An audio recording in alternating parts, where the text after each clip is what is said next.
Assalamualaikum warahmatullahi wabarakatuh. Shalom, Om Swastiastu, Namo Buddhaya, salam kebajikan.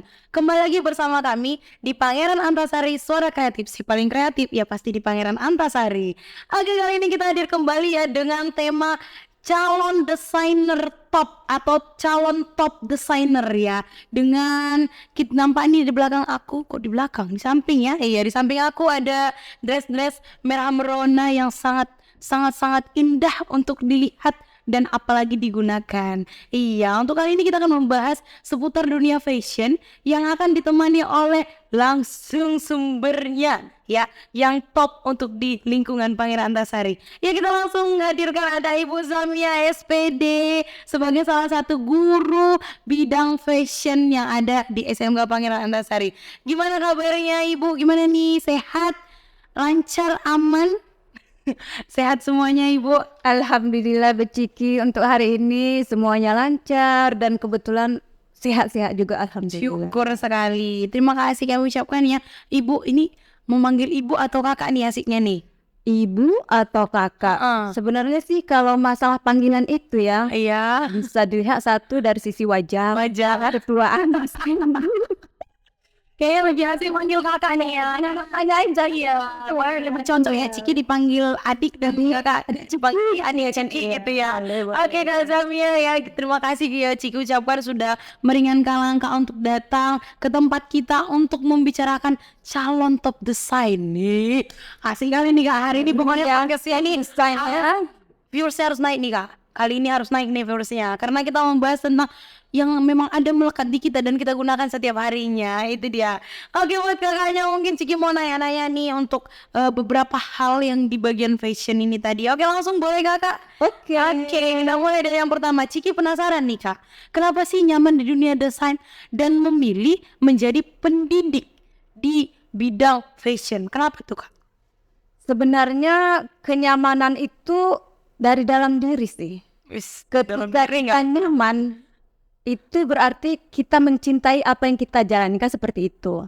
Kenapa nyaman di dunia fashion kan seperti itu ya kan.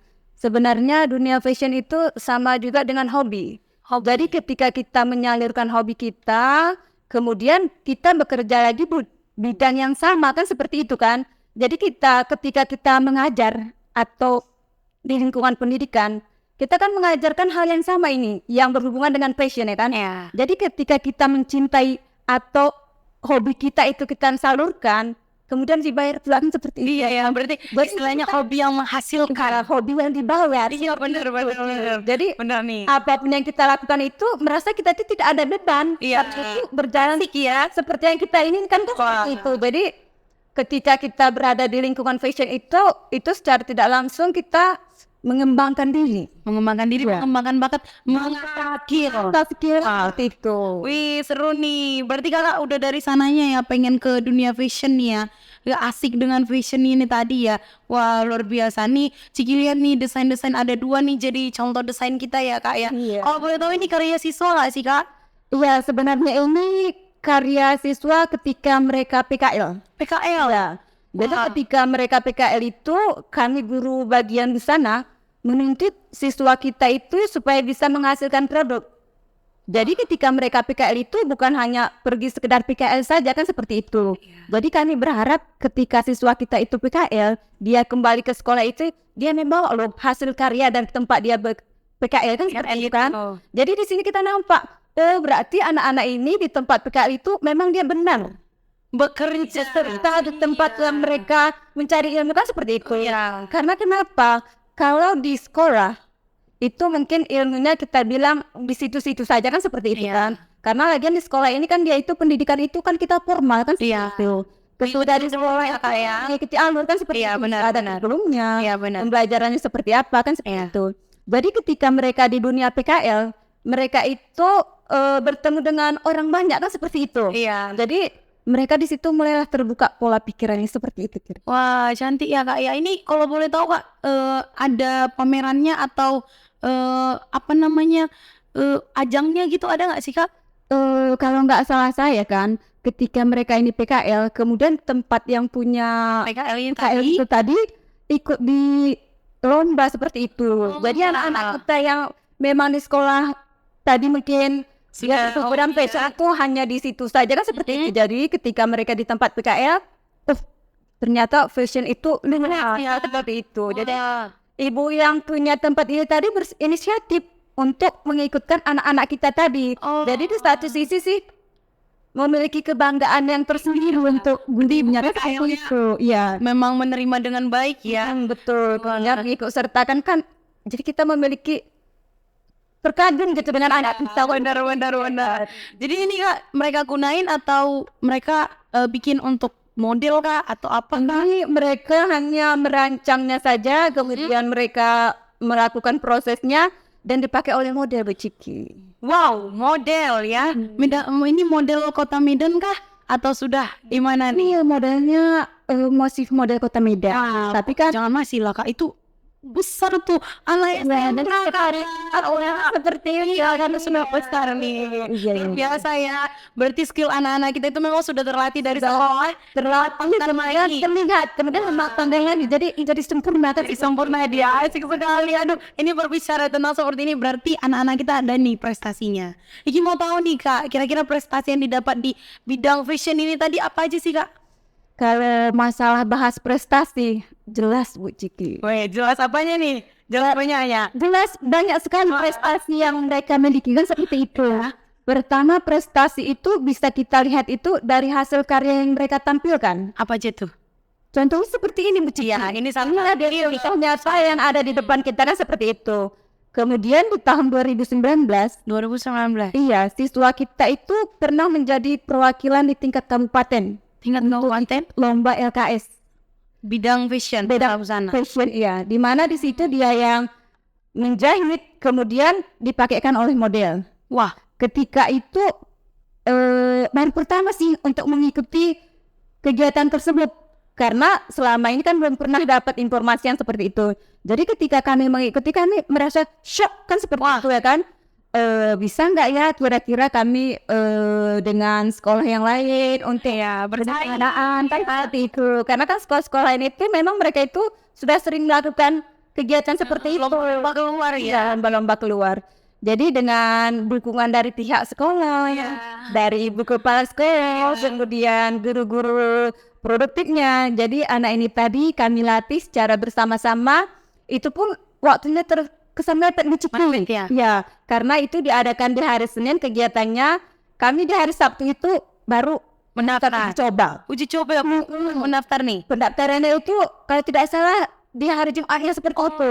Hari Sabtunya pemantapannya lah. Iya, hari Sabtu itu pemantapan. Jadi Seninnya Mama terpikir juga sih, di mana ya anak ini ketika kita antarkan ke sana, tapi dia memiliki cara gitu untuk dia bisa menyelesaikan ilmunya nih. Jadi ini nggak nervous ya? Ya nggak nervous seperti itu.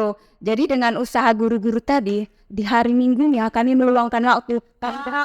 Luar biasa, berbeda saya didukung oleh kepala sekolah, dapat yayasan. Jadi kami dari pagi sampai siang kami bisa menyelesaikan produk itu tadi tersebut. Keren sekali. Jadi gimana nih hasilnya Kak? Anahannya lah beciki, Iya. dengan yang rasanya berdebar seperti apa yang terlihat hasilnya kan seperti itu kan. Iya, penasaran nih. Pertama kan gimana ya, ada nggak ya kemungkinan kan seperti itu kan. Tapi berdasarkan pengumuman, alhamdulillah juara pertama. Luar biasa, ini dua ceweknya kan merasa kan, wih pertama ikut tapi udah gaul kan. Wah dari sebagai guru pendidik itu alhamdulillah Bangga ya. kami itu sudah setara gitu dengan sekolah-sekolah yang udah sering ikut kan seperti Padahal itu. kami sih first ya. Wah, kenalan sama kali itu ya. Karena kalau kita pertama ikut lomba itu kita kan tidak pernah mengharapkan seperti itu kan. Minimal pengalamannya. Pengalaman Luar biasa ya. Berarti memang skillnya sudah diasah dari guru-guru produktif ya. Luar biasa nih Kak. Nah, berbicara tentang prestasi yang sudah didapatkan oleh siswa, kita pastinya ada fasilitas yang sudah diberikan sekolah. Nah, berbicara tentang fasilitas di dunia fashion, khususnya di lingkungan sekolah kita ini, udah bagaimana sih Kak? Kalau mengenai fasilitas di sekolah kita becikin, beruan. Number one. Kenapa saya bilang Pak Bu Ciki tidak bertanya, tidak tahu. Kenapa tuh? Kita itu punya 3 lab loh Bu Ciki. Hanya untuk fashion saja? Nah, untuk dunia fashion itu, untuk anak kita supaya mereka itu lebih excited lagi kan seperti itu. Di mana yang pertama itu ada khusus buat itu lab khusus mesin portable. Mesin portable. Ya, itu kalau mesin portable itu mungkin dia sudah melewati seperti anak kelas 11 kan seperti itu kelas 11 kelas 12. Tapi kalau untuk yang kedua itu khusus memang mesin manual hitam yang masih main dayung. Masih cek begitu ya. Gitu kan. Tapi yang cuma ibu Ciki tahu Apa nih? satu lagi itu sudah berbasis digital. Wah. Mana mesin yang kita punya itu Ciki, kita tidak perlu lagi kita untuk mendayung, tidak perlu lagi kita untuk Capek-capek ya. kita tenang saja dia berjalan sendiri, kita bisa minum jalan-jalan karena nanti kalau dia sudah habis waktunya berhenti ya. Wah, berarti ini yayasan sangat mendukung ya Kak ya. yayasan dengan sepenuh hati saya rasa memang sangat mendukung jurusan fashion di sekolah kita. Aduh jadi pengen nih masuk ke fashion. Bawaan kalau bisa diajak kelihatan terbang. Wow, sekolah di tempat kita benar sekali ya kali, luar biasa nih. Memang sangat bagus untuk sekolah-sekolah yang memang mengasah skill anak-anak karena skill ini diperlukan di dunia pekerjaan nantinya. Nah, oke. Next, Ciki mau nanya nih Kak, udah berapa lama sih Kakak ngajar di sekolah kita? Berapa lama ya? Kalau tidak salah saya pertama saya di sini tuh di tahun 2016. 2016. Coba hitung kira-kira ada berapa lama itu? 6 tahun ya seperti itu ya. Udah lama berarti ya. Iya. Nah, berdasarkan pengamatan Kakak nih, kira-kira di jurusan fashion ini Kak, ada nggak bakalan calon-calon desainer dari anak-anak didik kita nanti? Kalau ditanya calon-calon desainer dari anak kita, saya rasa hampir 89%. Wah, keren. Itu terlihat ketika mereka kami berikan project. Iya. Jadi mereka itu mengeluarkan kreativitas mereka yang terbaik mereka tonjolkan. Dari situ saja kita sudah bisa melihat bahwa si anak ini memiliki bakat gitu di dunia fashion ya kan seperti itu. Contohnya begini, ketika kami pengerjaan busana pesta, kalau yang kurikulum sekarang ini kan kita berbasis kurikulum merdeka. Iya, kurikulum merdeka. Di mana di sini siswa itu tidak ada lagi patokan dari guru harus membuat ini kan seperti itu. Jadi mereka itu bebas mengkreasikan apa saja yang mereka buat. Itu hanya memberikan garis-garis besarnya saja. Misalnya nih, contohnya busana pesta. Jadi siswa itu dibebaskan mau desainnya seperti apa, bahannya apa. Guru itu hanya sebagai monitornya saja. Cocok atau tidak kan seperti itu. Jadi berdasarkan itu kami melihat hasil-hasil karya siswa kita itu memang di atas rata-rata seperti itu. Luar biasa Itu masih kelas 11, 12. Jadi insya Allah kedepannya mereka ini menjadi orang-orang yang memang siap pakai seperti itu. Wah, amin. Itu dia yang kita harapkan karena memang yang diperlukan saat ini skill-skill yang bakalan 5, 10 sampai 15 tahun nanti tetap berkembang deh ya Kak ya. Oke, next Ciki mau nanya nih Kak, sebagai guru fashion nih, bagaimana sih Kakak menanamkan jiwa positif agar bisa memotivasi siswa itu bisa menampilkan karyanya tanpa memiliki rasa insecure? Maksud Ciki itu bisa bersaing di dunia fashion nantinya Kak. Itu kan sebenarnya pertama itu kita harus mengenali karakter siswa kita. Oke. Ketika kita sudah tahu karakter siswa kita, jadi kita bisa membaca anak ini harus diarahkan kemana, kan seperti itu. Jadi kadang-kadang sebagai seorang desainer atau perancang itu, ketika hasil yang dia rancangkan apa yang ada di dalam pikirannya dengan yang dituangkannya itu, dengan hasil nyatanya itu kadang berbeda kan seperti itu. Jadi sebagai seorang guru, kita harus memotivasi dia bahwa karya apapun yang dia hasilkan, bahwa karya apapun yang dirancangkan, itu merupakan kreativitas terbaik dia yang dia punya, seperti itu. Jadi kita tidak boleh bilang, jelek kali punya seperti itu. Jadi misalnya kalau ada kesalahan atau ketidakcocokan, misalnya kombinasi warna kan seperti itu. Jadi sebagai seorang pendidik ini Kak, kayaknya alangkah lebih baiknya ini dipadukan dengan warna ini. Jadi ketika nanti dia dipadukan antara warna ini dengan warna ini, nanti hasilnya itu akan lebih luar biasa lagi seperti itu. Pengarahan seperti itu ya, jadi membuat mereka lebih pede. Iya betul ya, itu dia. Oke, next. Iki mau nanya nih Kak, dari semuanya ya pasti Kakak memiliki nih kayaknya yang jadi top desain lah di Indonesia. Ada nggak sih Kak yang jadi motivasi Kakak sampai sejauh ini? Motivasi saya untuk bisa sampai sekarang ini di dunia fashion lah kita bilang Ciki ya. Iya. Karena apa dunia fashion itu kan makin hari makin berkembang. Berkembang. Awal-awal itu ketika saya SMK, saya itu tidak berpikiran loh bahwa saya itu masuk ke dunia fashion seperti itu. Jadi ketika waktu saya tamat SMP nih ya, jadi ditanya itu sama orang rumah, kira-kira siap ini mau melanjut apa kan kayak gitu. Jadi saya berpikir, udahlah ambil busana aja karena saya bisa masak kok. Jadi masalah ini saya alumni SMK Negeri 8. Karena kan di Kota Medan ini kalau untuk dunia fashion itu ada di SMK Negeri 8 dan SMK Negeri 10. Jadi saya mengambil di SMK Negeri 8. Waktu pertama saya masuk di situ, saya merasa bingung juga gitu kan seperti itu. Loh, ribet juga ya. Ada perhitungan, lingkar badan, sekian ditambah sekian kan seperti itu. Jadi ketika saya sudah masuk ke dalam dunia fashion itu, saya tidak langsung yang namanya patah arang. Jadi saya lebih banyak membaca kan seperti itu. Mempelajari dasarnya dulu. Kira-kira siapa aja sih pertama itu di bagian Sumatera kan, yang desainer yang terkenal kan seperti itu, tapi udah jauh-jauh ke sana kan. Jadi ketika itu saya searching, saya tertarik itu dengan Bu Ana Aspanti. Ya, ibu itu memang bergerak di bidang kebaya. Dan sampai sekarang ibu itu masih tetap bersinar kan seperti itu. Masih bersinar. Masih tetap ya. Walaupun sekarang dengar beliau itu mungkin sudah kita bilang senior ya. Oh ya, cukup senior gitu.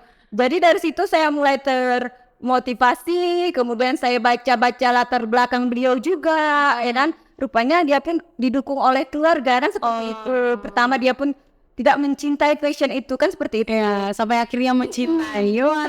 Segala sesuatu itu pertama kita tidak suka, kemudian sering kita lakukan. Rupanya dari senang sebisa akan merasa cinta.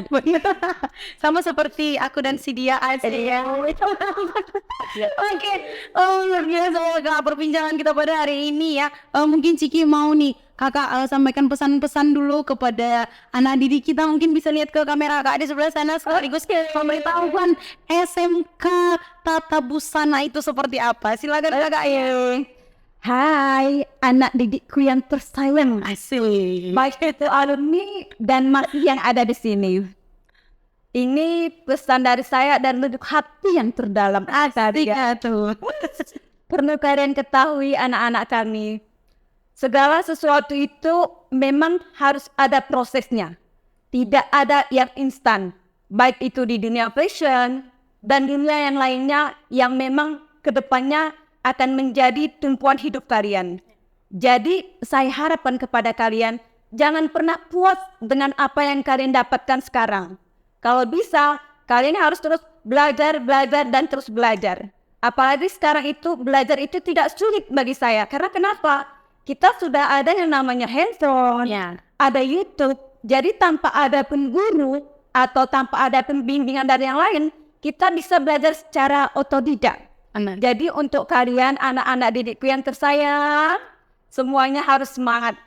Saya yakin dan percaya kalian akan menjadi orang-orang next desainer selanjutnya yang menjadi top dari Sumatera. Amin. Dan khususnya dari sekolah Pangeran Antasari. Betul sekali. Dan kita juga mengajak ya untuk kamu semua yang ada di sini, ya khususnya dari yang SMP ya, yang mau melanjut nih ke tingkat SMA atau SMK. Nah, kamu cari tahu dulu nih, kalau kamu punya skill di bagian fashion, silakan bergabung ke kita. Ada Ibu Zamia di sini ya.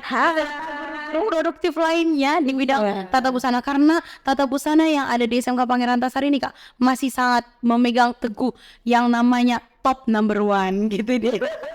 Oke, mungkin sekian dulu untuk perjumpaan kita hari ini. Buat seluruhnya kita tunggu ya pendaftarannya di SMK Pangeran Antasari. Sampai jumpa, saya Ciki Opi mengakhiri. Sampai jumpa di pertemuan berikutnya. Salam sehat untuk kita semua. See you next time. Bye-bye.